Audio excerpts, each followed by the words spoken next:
पैसा होता है तो सब साथ देते हैं, जब पैसा साथ छोड़ जाता है तो सब साथ छोड़ जाते हैं।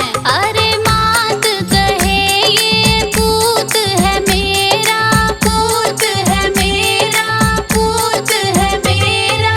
बहन कहे ये भैया है मेरा, भैया है मेरा, भैया है मेरा। उधो जी सबसे बड़ा रुपैया, उधो जी सबसे बड़ा रुपैया। उधो जी बाप बड़ा ना भैया, उधो जी बाप बड़ा ना भैया। उधो जी सबसे बड़ा रुपैया, उधो जी सबसे बड़ा रुपैया। उधो जी बाप बड़ा ना भैया हो।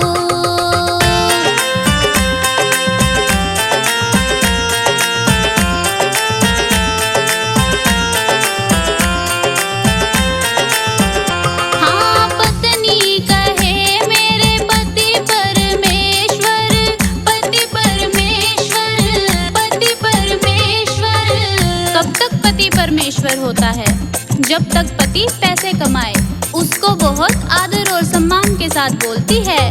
हाँ, पत्नी कहे मेरे पति परमेश्वर, पति परमेश्वर, पति परमेश्वर। उधो जी सरपंच मेरा सैया, उधो जी सरपंच मेरा सैया।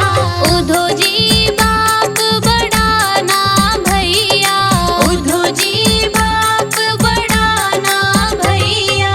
उधो जी सबसे बड़ा रुपैया, उधो जी सबसे बड़ा रुपैया। उधो जी बाप बड़ा ना भैया हो। जब तक पैसा है तब तक बेटा हमारा है और पंचों में बैठने वाला पति है, और जब पैसा खत्म हो गया तो तब क्या है? जब ये रुपैया घटने लगे, फटने लगे, फटने लगे। हाँ, जब ये रुपैया घटने लगे, फटने लगे, फटने लगे। उधो जी छोड़ गए सब भैया, उधो जी छोड़ गए सब भैया। उधो जी बाप बड़ा ना भैया, उधो जी बाप बड़ा ना भैया। उधो जी सबसे बड़ा रुपैया, उधो जी सबसे बड़ा रुपैया। उधो जी बाप बड़ा ना भैया हो।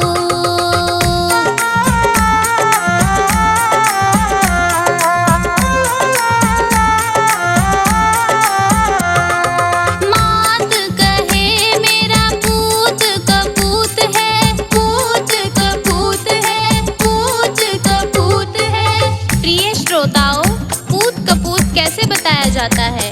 इतनी महंगाई में बच्चों को पालना मुश्किल हो जाता है, तो माँ को ज्यादा रखने को पैसा मिलता नहीं है। जो भी कमाते हैं तो पूत कपूत हो जाता है बिना पैसे के। हाँ, मात कहे